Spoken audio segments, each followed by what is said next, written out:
मन में विनम्रता का भाव, जीवन की प्रत्येक अनुभूति का चिंतन, चित्त की चंचलता की संयमित साधना,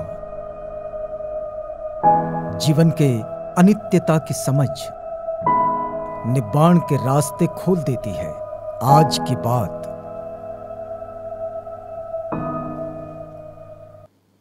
आज की बात, स्वागत। आप जानते हैं कि आज की बात में हम लोग तथागत बुद्ध के वचनों के हवाले से जो मार्गदर्शन हमारे जीवन के लिए आता है उसे हम अपने पक्ष में समझने का प्रयास करते हैं। और इसी कड़ी में हम ये समझ रहे हैं कि तथागत बुद्ध हमारे जीवन को उन्नत बनाने के लिए किस तरह का मार्गदर्शन करते हैं। आइए एक छोटी सी कहानी के द्वारा आज हम समझेंगे कि तथागत जो कहते हैं कि अपनी स्वार्थपूर्ण आकांक्षाओं का अंत कर लेना चाहिए, यानी कि जिन जिन लोगों को लगता है कि अपने जीवन में सुख हो, मतलब हम एक दुख मुक्त जीवन जी सके, तो उन्हें अपनी स्वार्थपूर्ण आकांक्षाओं का अंत करना होगा। अब ये स्वार्थपूर्ण आकांक्षाओं का अंत करना मतलब क्या है, तो इसका अर्थ आज एक छोटी सी कहानी के द्वारा समझने का ये प्रयास करेंगे। वास्तव में अगर आप देखें तो स्त्री या पुरुष दोनों में ऐसा कोई भेद नहीं होता है। जैसे पुरुष निब्बाण की ओर जा सकते हैं, एनलाइटनमेंट को पा सकते हैं, बिल्कुल वैसे ही महिलाएं भी, स्त्रियां भी निब्बाण को प्राप्त कर सकती है। और ऐसी चाहत रखने वाली जो स्त्रियां होती है, जो महिलाएं होती है, उन्हें निब्बाण की कामना करने वाली ऐसे कहा जा सकता है। अब एक छोटी सी कहानी आपको सुनाते हैं। ये राजा प्रसेनजीत की जो कन्या थी, जो अयोध्या की रानी थी, श्रीमाला। इस श्रीमाला की एक छोटी सी कहानी आपको सुनाते हैं। श्रीमाला देवी जो है, ये निब्बाण की कामना करने वाली एक बड़ी ही प्रसिद्ध नारी रही है बौद्ध काल में। भगवान बुद्ध के उपदेशों के प्रति इनके मन में बड़ी गहरी श्रद्धा थी और इसलिए उन्होंने भगवान बुद्ध के समक्ष, बिल्कुल तथागत के सामने ही कुछ प्रतिज्ञाएं की। आज आपको सुनाते हैं कि उसकी प्रतिज्ञाएं क्या थी। उसकी पहली प्रतिज्ञा थी, सबसे पहले तो उन्होंने कहा कि जब तक मैं संबोधि को प्राप्त न करूं तब तक। फिर वो कहती है, उसकी प्रतिज्ञा है पहली, कि स्वीकृत शीलों का उल्लंघन नहीं करूंगी। जो शील धारण किए हैं उनका उल्लंघन नहीं होगा। दूसरी बात, गुरुजनों का अनादर नहीं करूंगी, मतलब गुरुजनों का आदर करूंगी। तीसरी बात, किसी भी प्राणी के प्रति मन में क्रोध की भावना उत्पन्न नहीं होने दूंगी, मतलब प्राणियों से प्यार करूंगी, उन पर प्रेम करूंगी, उनका लालन पालन करूंगी। जो बाबा साहेब ने 22 प्रतिज्ञाओं में एक प्रतिज्ञा दी है कि मैं प्राणियों का लालन पालन करूंगा, उन पर दया करूंगा।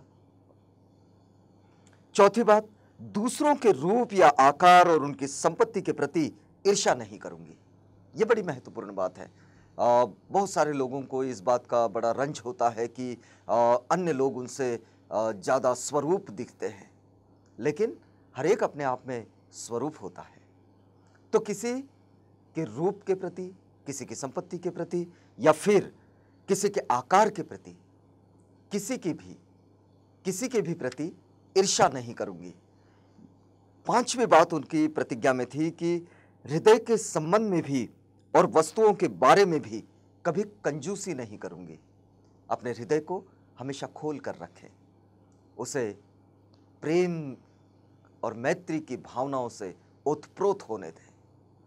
फिर छठवीं बात, 6 नंबर पर वो कहती है कि मैं अपने लिए संपत्ति का संचय नहीं करूंगी, अपितु उसका उपयोग गरीबों की सेवा करके उन्हें सुखी बनाने के लिए करूंगी। देखिए, अपने लिए संपत्ति का संग्रहण नहीं करूंगी, लेकिन संपत्ति जो है उसे औरों के जीवन को बेहतर बनाने के लिए करूंगी। फिर उसके बाद दान देना, प्रिय वचन बोलना, परोपकारी आचरण करना और दूसरे के प्रति परिस्थिति का ख्याल करके सोचना आदि करते हुए भी ये सब मैं अपने खातिर नहीं करूंगी। औरों के प्रति सेवा का भाव तो होगा, औरों के प्रति सहयोग और मदद का भाव तो होगा, लेकिन वो अपने लिए नहीं होगा, स्वयं के लिए नहीं होगा। बहुत सारे लोगों को इस बात का बड़ा ये होता है कि मैंने इसे फला मदद किया, मैंने उसे वो किया, मैंने उसे वो दिया। ये मैंने को बड़ा जोर देकर समझाते रहते हैं। फिर वो कहते हैं कि ये मैं सब अपने खातिर नहीं करूंगी, बल्कि विशुद्ध मन से, बिना थके, निर्बाध मन से मैं प्राणियों के मन का परिष्कार करने का कार्य करती रहूंगी। औरों के मन को भी शुद्ध बनाने के लिए और उसे परिशुद्ध करने के लिए, उसे परिष्कृत करने का कार्य हमेशा करती रहूंगी। 8वीं प्रतिज्ञा उनकी रही कि यदि कोई अकेला, कैद में फंसा हुआ, रोग से पीड़ित, दुखी आदि विविध प्रकार के कष्टों में पड़ा हुआ आदमी दिखाई दे तो उसे उन कष्टों का कारण और नियम समझाकर शांति प्रदान करके उसके कष्ट दूर करूंगी।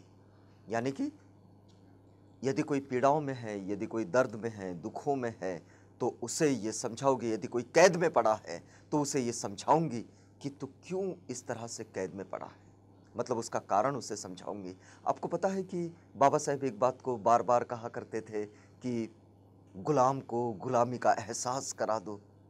तो ये एहसास कराने की बात है कि उसको एहसास करा देंगे कि और फिर उससे निकलने का मार्ग भी उसको बता देंगे। तो ये मार्ग उसके दुख कष्टों को दूर कर सकने का मार्ग जो है उसके लिए मैं प्रयास करूंगी। ये देखिए उनका ये प्रतिज्ञा है। और फिर वो कहते हैं कि यदि मैं मनुष्यों को, जीवित प्राणियों को पकड़कर उनके साथ क्रूर व्यवहार करते हुए देखूं या फिर धर्म विनय का उल्लंघन करते हुए देखूं तो दंड के पात्र लोगों को मैं दंड भी दूंगी और शिक्षा के योग्य लोगों को शिक्षा दूंगी और यथाशक्ति उन्हें पाप कर्मों से, बुराइयों से परावृत्त करने का प्रयास करूंगी।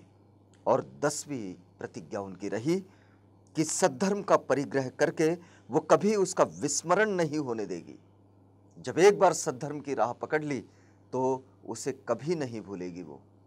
और फिर जिसे सद्धर्म का विसरण हो जाता है, वो आगे कहती है कि जिसे सद्धर्म का विसरण हो जाता है, विस्मरण हो जाता है, वह सर्वत्र व्यापक धर्म से च्युत हो जाता है और निर्वाण के तट पर नहीं पहुंच पाता। तो जो लोग निब्बाण की ओर जाना चाहते हैं, एक बेहतर जीवन की ओर जाना चाहते हैं और अपने जीवन में दुखों से मुक्ति चाहते हैं, तो उन सब के लिए ये बहुत ज़रूरी है कि अपने जीवन को कुछ नियम लगा ले। और वो नियम परोपकार के हों, वो नियम औरों के, उनके जीवन के प्रति, उनके उद्दिष्टों के प्रति और उनकी जिम्मेदारियों के प्रति सचेत करने के लिए हो। और फिर उन्हें इस तरह परिष्कृत करने का कार्य करें कि वे अपने दुखों से मुक्त हो सके। तो ये होती है प्रतिज्ञाएं उन लोगों की जो तथागत के मार्ग पर चलकर, तथागत के अनुगामी बनकर अपने जीवन को उन्नत बनाते हैं। तो आज की बात में हम यहाँ रुकते हैं, इस वादे के साथ कि कल हम आपसे पुनः मिलेंगे एक नई बात के साथ। तब तक के लिए हमें इजाज़त दीजिएगा। आज की बात।